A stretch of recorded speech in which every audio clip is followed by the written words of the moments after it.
My name is Peter Detender. I'm a Microsoft technical trainer from Redmond, Washington. I've been a trainer for a bit more than 14 years, but within the Microsoft role, a little bit over 5 years now.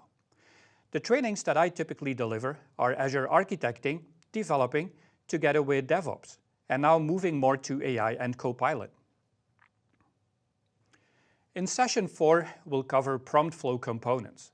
We'll walk you through the flow concepts and also showing you through a couple of demos what prompt flow is about.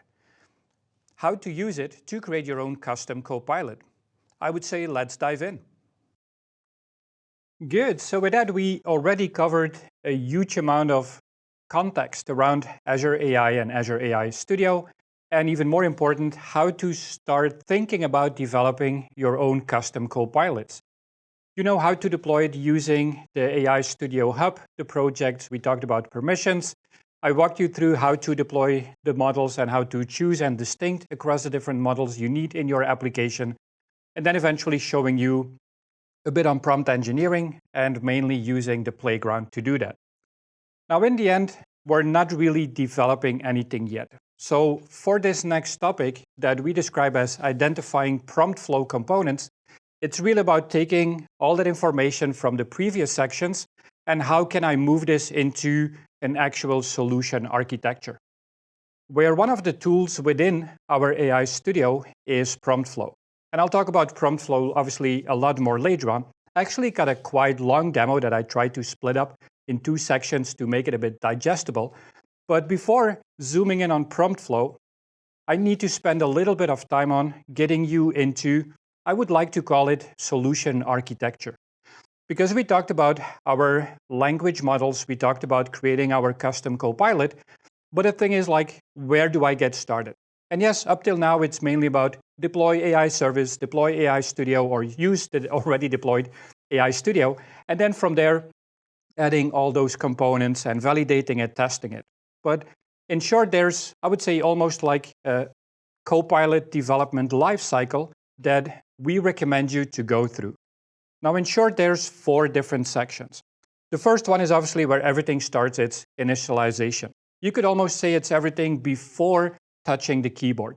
It's really thinking about what is my custom copilot solution going to look like, what are the functionalities, what are the services apart from AI itself that you need, and how can we build this, how can we integrate this.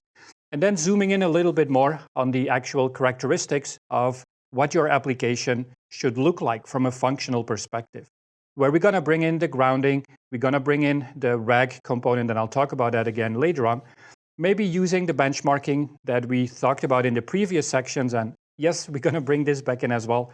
That's all part of your initialization. Once you know what you need to build, it's about time to actually start building it. Now, building it from a custom copilot, Azure AI Studio influenced, inspired scenario means that you have your language model. You deploy the single or multiple models, and now we're going to move to experimentation. What we're doing is validating, preferably again, using the playground, I guess. You're going to validate the API integration. You're going to test the prompts. You're going to fine-tune them. You're going to integrate the augmentation. You're going to validate the system messages. Where the difference between the experimentation and the next phase, like really evaluating it and maybe refining it, is typically distincting itself based on the amount of data you're going to use. So imagine with all the examples I already mentioned before, that we're building this travel agency scenario.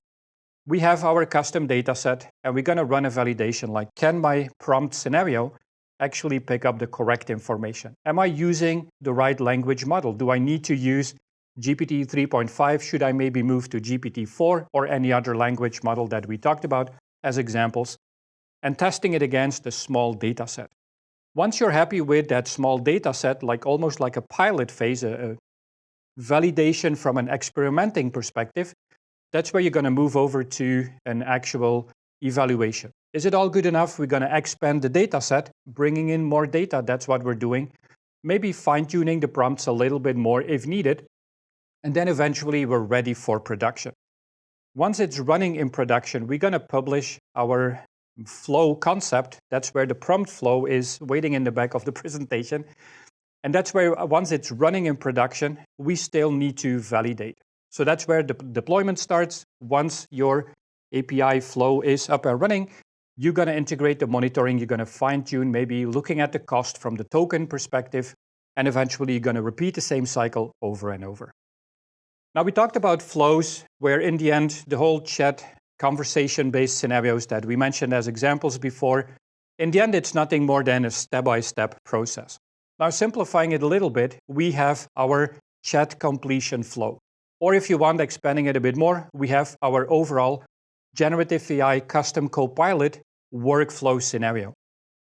Now, we talked about flows, mentioned prompt flow a little bit, but in the end, it's about a workflow step-by-step alike process that simplifies how every generative AI custom copilot inspired solution could look like. Now, the simplification here is that there's 3 different steps. You have the input. In the middle, we have what we call a node, and that's, I would call it a brain, the processing unit of your completion, your chat example, your image generation example, why not, and eventually producing output. So any possible custom copilot scenario you have in mind for developing it will be based on an input section, a node, and an output section. So in the input, that's where you define the prompts. We talked about prompts quite a lot. I walked you through quite a lot of demo examples, how to use prompts, but also how to steer prompts, how to guide them, how to fine-tune them, and that's all valid for this input section. In the middle part, I would say it's the most important piece. That's where you have the tooling. The tooling can be an integration from the large language model that you deployed as part of your AI studio at the starting point of the process. It can also integrate with processing data. We talk about data sets, we talk about indexes, and I'll walk you through that scenario in a demo later on. And that's where the rendering, the processing is actually happening. You could also integrate Python scripts, would be another component of the node. And all that is eventually ending up in output, where output is literally representing the data produced by that flow. Now, the flow here is obviously pretty basic, where we have 3 components. We have one single input, we have a node, and we have the output. But eventually, the input and the node can become a lot more complex. You could have multiple prompts coming in or multiple input streams. You might have multiple node components where you have multiple large language models being used in your solution. You might have a set or maybe a sequence of Python scripts. And eventually, why not, you could stack your outputs and using the output as the input for the next step in the process. So don't get fooled that it's only like a 3-step scenario. Nothing blocks you from creating a more creative example here, maybe more complex, which means also more advanced use case for your customer/user. And then once you start building your flow, and again, the flow here is just the concept, it's not the tooling yet, we can bring in the fine-tuning again, that now with the flow, we talk about variations. So you have variations in a lot of different options. If you think back about one of the first demos where I talked about AI Studio, walked you through the interface a little bit, and then eventually landing with the playground, where on the site, at least in the portal, we talked about the large language model, the temperature, where you're going to define how accurate the information would be or how much freestyling, if you want to give to your large language model. Like if you want to rely or send a prompt and relying on feedback, getting the chat completion from your large language model, that's typically based on, I don't know, like a real life scenario could be summarize me the highlights from the Greek mythology. Now, the Greek mythology is not really changing anymore because it happened like 2,000 years ago. So that's where you're going to move up the temperature to make sure that it's actually creating as factual or as accurate enough based information. Where if your prompt is like, tell me a joke about some topic, whatever it can be, and you can bring in a joke or maybe bring in some funny twist into it, that's where you might lower the temperature a little bit. So using more or less creativity, if you want, from the large language model, that's really what the temperature is about.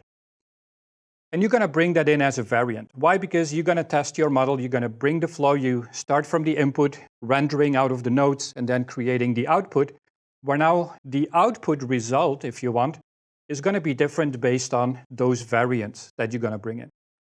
Another option talking about variants is what we actually already talked about before, is using the system prompt. Going back to that example I used before, we have our system message where, hey, you are an Azure technical trainer, and you can ask and answer any Azure-related questions. But if it's a question that's outside of the Azure technical domain, be nice to the user, the customer, and apologize that you won't be able to answer that. Well, now if we just stretch that system message a little bit, and we go like, well, you're a Microsoft technical trainer, and you can talk about Azure topics, but you can also talk about, I don't know, M365 or Dynamics or any other platform tool, then obviously we're defining a different variation of what the output will look like. You could also integrate the prompt itself, what we talked about before, setting the scene on scoping the prompt, like I want to get the weather from Seattle in summer, would be a different outcome result than just tell me about the weather across the globe. So I hope that it helps you understanding a bit, like we have our flow framework, input, nodes, and output, but it's not limited to what we define thanks to those variations. This concludes our session. Now, there are many ways to continue your learning journey. We encourage you to watch other videos in this course or search out your next favorite topic on Microsoft Learn at ak.ms/learn.